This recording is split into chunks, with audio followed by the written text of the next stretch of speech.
It is so good to be here today, and I want to talk to you about leadership is influence. I want to talk to you about how to influence people. I want to talk to you about how to raise the level of your leadership. And we've got about 29 minutes to do this in, so we've got to rock and roll. So have everybody got your paper, your pen, you're ready to go, okay? Here's what I want you to do. I want you to draw on your pad. I want you to draw 5 steps, okay? Just draw stair steps going straight up. 5 steps, because I'm going to talk to you about the 5 levels of leadership. I'm going to talk to you about how to go from the bottom, the lowest level of leadership, clear up to the top. And I'm going to share with you not only how to do that, but how to take other people with you in the process. Because my life was changed when I understood that everything rises and falls on leadership. And my life was changed when I understood that leadership is influence. And that literally, if you know how to influence people correctly, and you increase that influence, you will increase your leadership with that individual. The number one question I'm asked when I do leadership conferences, people come to me all the time and they'll say, John, they'll say, are leaders born? And whenever they ask me, are leaders born, I always give them the same answer. Of course they are.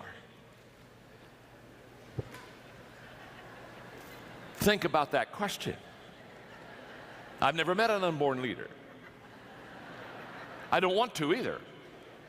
Well, what they're really asking is it a fact that there are some people that are just born with leadership gifts and they got it, and there are some people that are born and they don't have them, so they don't got it. And if you don't got it, I guess you get in line and follow the people that got it. And the good news is, once I understood how influence works, and once I understood that leadership and influence are the same, I began to be very excited because I realized that I could teach people how to increase their influence. And if I could teach people how to increase their influence, I could teach people how to increase their leadership.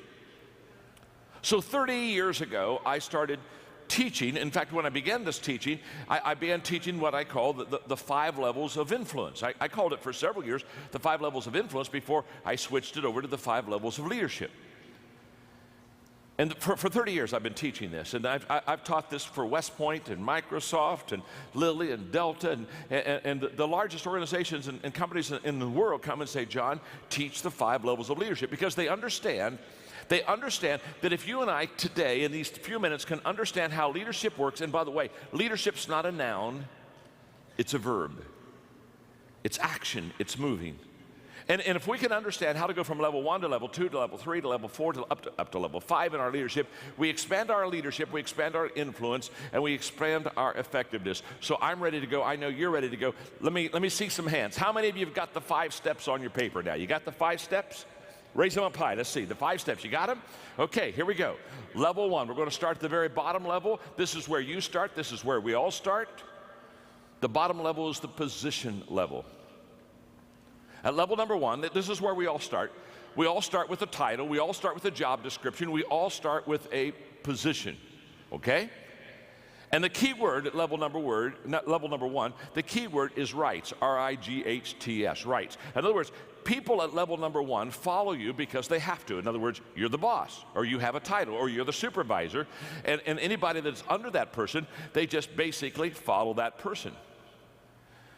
Now, this is the beginning of all of our leadership journey. We get a leadership position. In fact, people will come to me all the time. They'll say, John, I just became a leader last week. And when they tell me they became a leader last week, I know what they meant. They really didn't become a leader last week. What they really did is they got a leadership position last week. And by the way, the position doesn't make you a leader. I know a lot of people who have a position of leadership, but they're not a good leader. You know that too. You probably worked with them before. So the position doesn't make you a leader, but if you're a good leader, you can really make the position. But it's where we all begin. Now, the upside of level 1 is simple. It's a place where you and I get to shape and define our leadership. We get a leadership job, we become a supervisor, and now we begin to work on ourselves as a leader, and we begin to define who we are. That's kind of the upside. Now let me give you the downside of level number 1. The downside of level number 1 is the people who follow you will give you the least amount of their energy and effort. In other words, if they're following you because they have to follow you, if they're following you because that that's what they've got to do to get their paycheck. If they're following you because you have the position over them. If that's the case, they will always give you the very least of their time and of their ability and of their effort and of their mind. People don't like to have to follow people because they have to follow people. And this is a great mistake that people that have positional leadership make. They think, well, I've got the title, I've got the position, so now everybody will follow me. Well, they're following you, but they're only following you many times if you're not a good leader because they have to. It's the only way that they can get paid. Just think of this. Level number one is where you're going to get the very least of people's energy, effort, and mind. Let me tell you, I've seen it many times when I've gone to work with companies on leadership. You can always tell a level one leadership company or a level number one leadership culture. You can always tell it because, let's say quitting time is at 5 o'clock. In level one positional type companies, if quitting time is at 5 o'clock, guess what? At 4:30, everybody is clearing the desk. Oh yeah, they're moving stuff out of the way because it's only 30 minutes until the highlight of their day. And so they're already starting the countdown. So they're clearing their desks because they want nothing to impede their progress when they leave the building. So they've got at 4:30 the desk starts getting cleared. At 4:45 they get away from the desk and they go around and they go to the different cubicles and they're saying their goodbyes. And they're saying, boy, it was great to be with you today and had a good time and see you tomorrow. And they're doing all that kind of stuff because, again, at 5 o'clock, the big time, at 5 o'clock, they don't want to have to be encumbered by doing relationship stuff. They want to do that on company time. You understand that. At 4:50, they're going to the restroom. Of course. You want to be sure to pee on company time. Of course, so they're over there in the restaurant. They're just, okay, now they got that done. At 4:55, they're back at their desk, and they're changing shoes. They're changing their shoes. They're getting on track shoes. They're getting on, they got to get something, because at 4:57, they are in a starting position. They are counting down. And at 5 o'clock, everybody's gone. I mean, you say, what do you mean everybody's gone? Everybody's gone. At 5 o'clock, they're all gone. I mean, you look around the office, and they're gone. In fact, they're gone so fast, it startles you. And you run over to the window to look out in the parking lot, and you're totally shocked. All the cars are gone. And you ask yourself, how could people leave a building so fast without a fire drill? Let me explain. In positional companies, when people come and park in the morning, they're very careful how they park. They back their car. Yeah. They back their car in because they know at quitting time they want to be able to get a fast escape because now they're on their time. And I can promise you, you show me a positional company, a positional culture, you show me leaders that are positional in their thinking, and I will promise you every time, not all the time, every time, those people will constantly wonder, why am I not getting the best out of my people? Well, you're not getting the best out of your people because the only reason that people are following you is because you got a title. And they're going to give you very little energy. Now, the good news is you don't have to stay at level number one. You can go to level number two. So let's go to level number two as quickly as we can. The first level is the positional level. The key word there is rights. I get certain rights, so you've got to follow me. Level number two is the permission level. And at the permission level, the key word is relationships. And at this level, people now begin to follow you because they want to. Now, there's a world of difference between following somebody because you have to and following somebody because you want to. Now, what happened between levels 1 and 2? Well, what's happened is you've connected with your people. You've not only connected with them, but relationally, they like you and you like them, and you've got to know each other. And so now in this work environment, they're not following you just because you are a supervisor. They're following you because you do have a position. You are a supervisor, but you are a supervisor that people like. And I'm always amazed. Aren't you amazed? I'm always amazed at people that have leadership positions or responsibilities, and they're not likable. Do you know what I mean? They're just not likable. People don't care for them. It's tough being in the people business and not having people like you.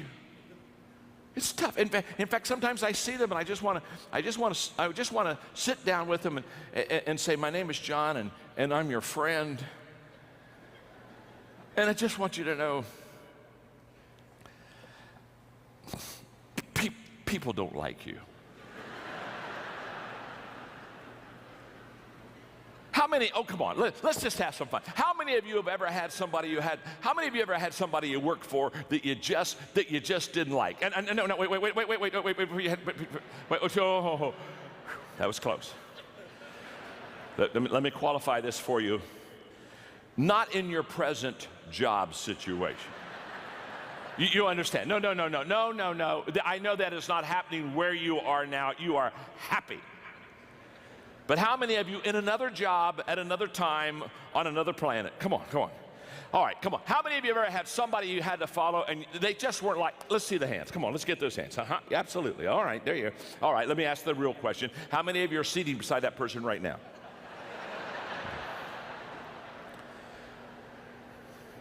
Relationships with people are the foundation of leadership. You build your leadership off of relationships. Why? Because leadership is influence. And you cannot influence somebody that you antagonize. And every one of us know what it's like to have somebody, that we, that's hard to like. Well, let me ask it this way. How many of you have ever been in a grocery store and you looked over about 3 aisles and you saw somebody you didn't want to see? And how many of you ever done? And the good news is, the bad news is you saw somebody you didn't want to see. The good news is they didn't see you. How many of you ever done this number? Huh? Hid from somebody. Now, in this, on level number 2, what happens is you begin to develop relationship skills. And let me describe the leader on level 2. The leader on level 2, they have 3 things that they do extremely well to be a relational leader. One is they listen well. In fact, they take all of their leadership cues from walking slowly through the crowd and listening. They listen well. Secondly, they observe. They're conscious about where their people are and what their people are doing, and they're constantly observing them. And thirdly, they're learning. They're learning. And then in the process of listening, observing, and learning, they have an attitude of servanthood. They know how to serve. And they not only know how to serve, but they do serve. And they not only do serve, but they love to serve. One of the things that I love about Chick-fil-A, I live in Florida now, and so when I went down there, I began to talk to Chick-fil-A people. Said, come on, you got to get a whole bunch of Chick-fil-A's down in my area because I lived in Atlanta and I need my Chick-fil-A fix, and they're starting to come down and it's wonderful. But can I tell you what I love about Chick-fil-A? They have a servant culture. Level number 2, they got that wired. They've got this relationship stuff wired. It's my pleasure. How can I serve you? It's a mindset. It's a culture. And if you're going to grow as a leader, you have to grow beyond your position, beyond your title. Yes, you have a position. That's level 1.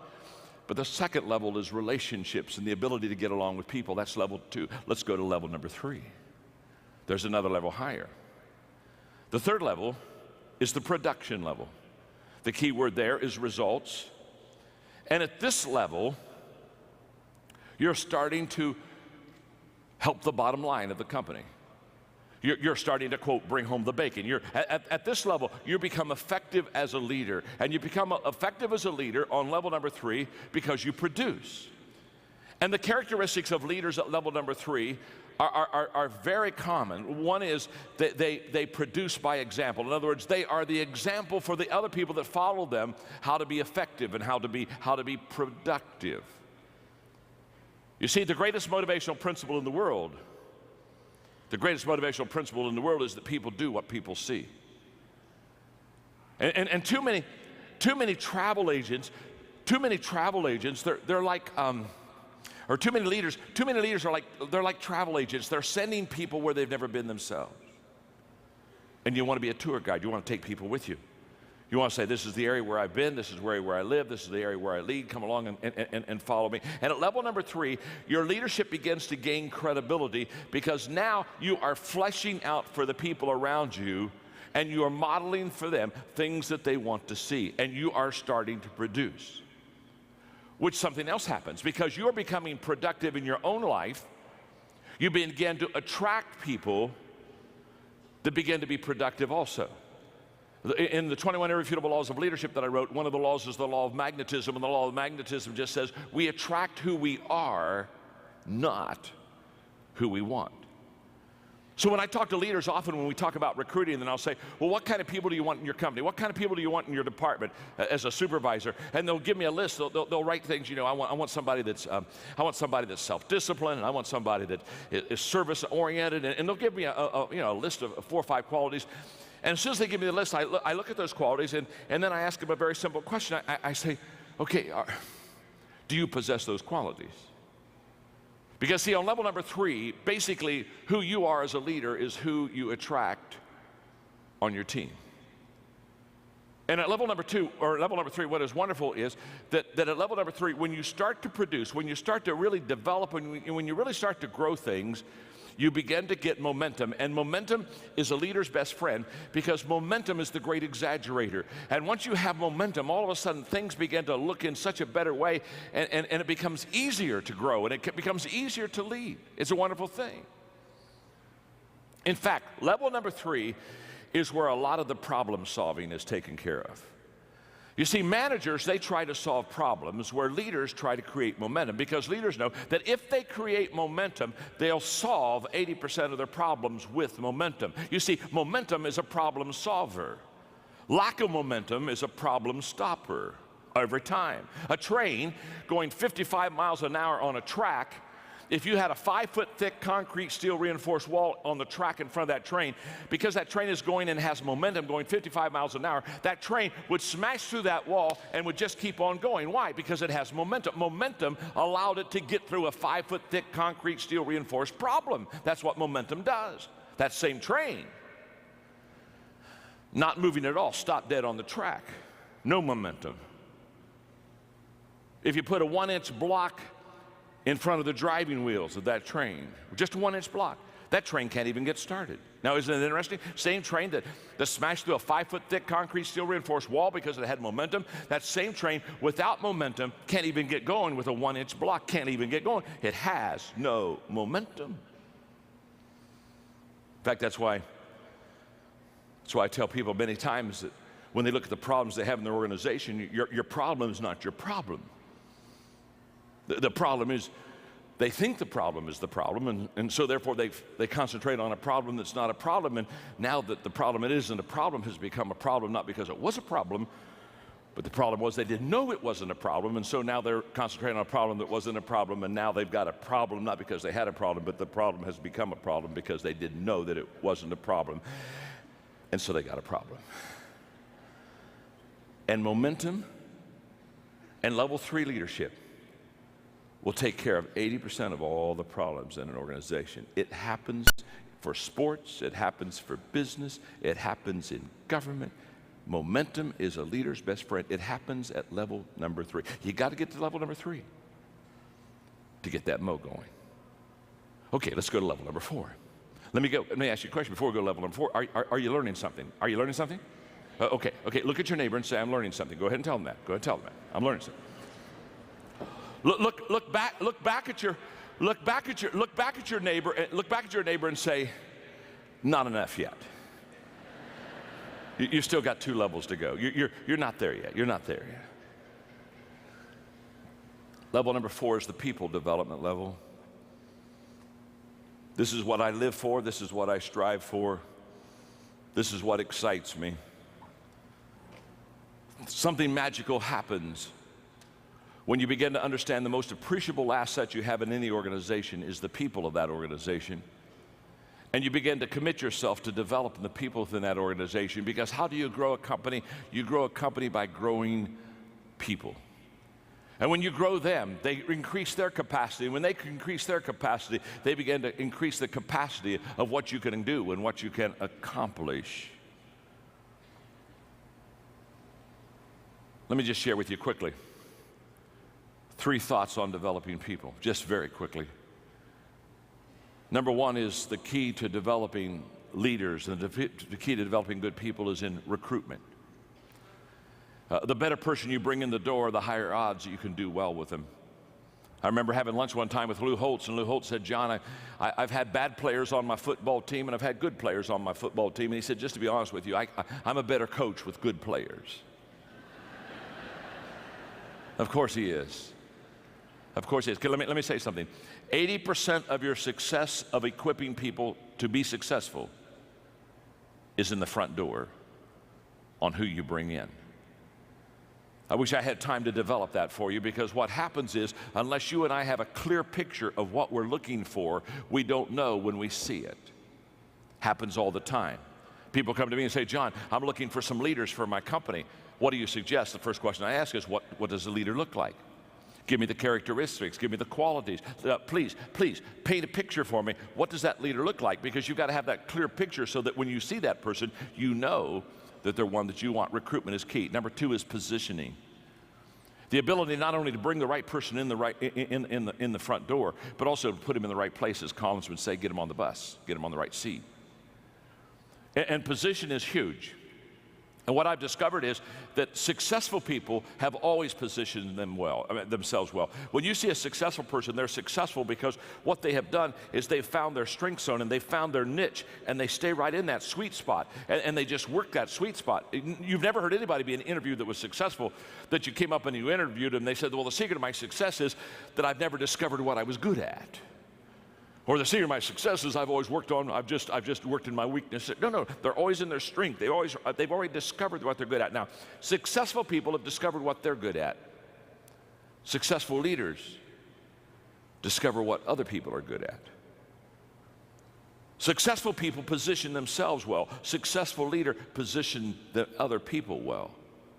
And at level number 4, that's exactly what happened. The leader is always looking at the people, observing, watching.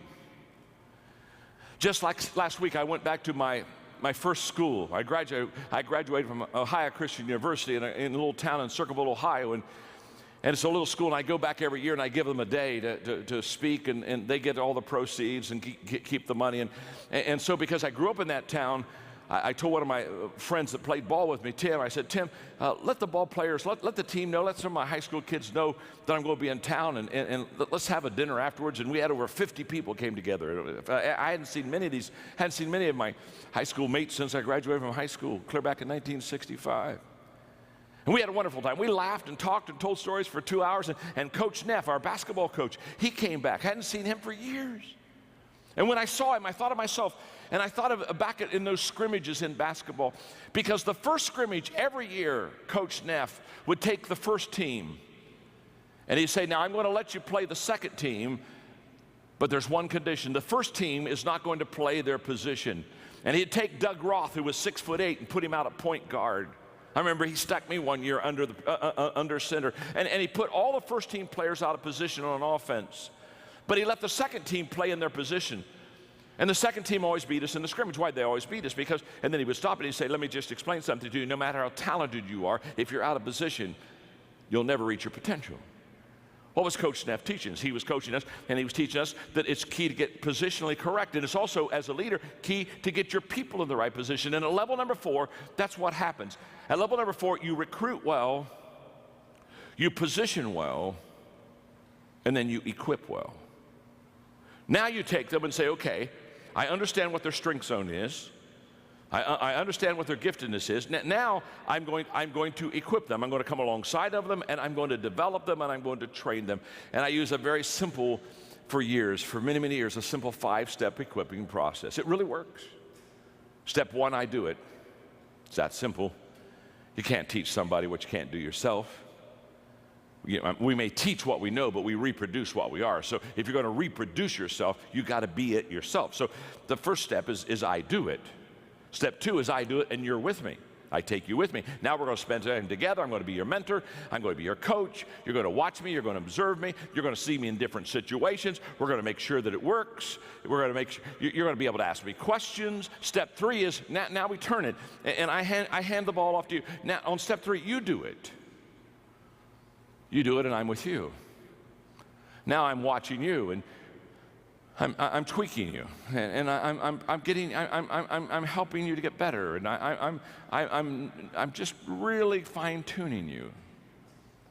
Step 4 is you do it. You just do it. You don't need me anymore. You know how to do it. You do it, and you do it well. And many times people think that equipping stops at step 4, but it doesn't. There's one more step that's absolutely essential. Step 5 is you do it, and somebody's with you. You've never really trained and equipped somebody until they can multiply themselves. That's where all compounding is. That's where all compounding of time, money, influence, the whole process. Compounding begins when you can train somebody who has trained somebody. I know that well because 14 years ago, I started a nonprofit organization called Equip that is now the largest leadership organization in the world, and we've trained and equipped over 3 million people in 154 countries. And the key to that is we don't train anybody unless they make a commitment to train somebody else. It has to continue to go on. That's level number 4. It's a beautiful level to be on. It's the level where you develop people. Now there's one more level. That's level number 5. The pinnacle level. The pinnacle level, the key word there is respect. You've done it so well with so many for so long that people just absolutely follow you. They follow you because of who you are, the qualities you have in your life. They follow you because of what you have done. And there's a great amount of respect. And it takes a long time to get to level number 5. Most of us aren't there.